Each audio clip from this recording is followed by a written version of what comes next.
In Local 5 politics, today marks the first day of early voting in Iowa. Now, this time around, voters choosing candidates in school and city elections. But if you're planning on voting early this year, there's some major changes you need to know about. Local 5's Mary Sugden lays out the key takeaways to have on your calendar.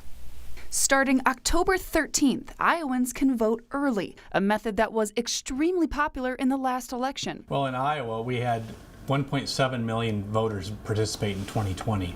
A million of those voters voted by absentee. But if you're planning on making your voice heard early, you have fewer days to do so. This year, early voting is 20 days, pared down from the previous 29. But we want to watch the deadline, the turnaround, because we don't want you to have your request coming in too late for the auditor to be able to process it.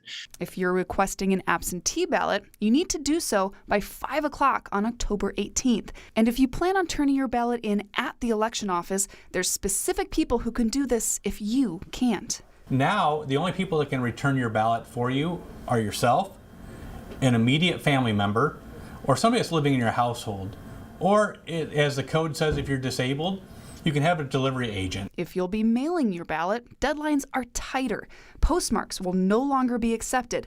It needs to be at the election office by election night. All ballots have to be in the auditor's office before 8 o'clock on election day. But if voting in person on election day is more your style, be aware polls close an hour earlier at 8 o'clock. City and school elections are a big percentage of your property tax and a big percentage of what goes on in your community. So make a plan and go vote. And while these changes are due to an election reform bill which aimed at wiping out voter fraud, here in Iowa, there have been 0 confirmed cases of voter fraud, which is why the Secretary of State says Iowans should take pride in this system, which he thinks is one of the best in the country. We do post-election audit where we're checking the results to make sure that our tabulators are accurate. And we have one of the best systems of all, and that's called poll workers, your friends and neighbors who are there at the polling sites. They're our first line of defense and our last line of defense to make sure only those who are eligible should be voting.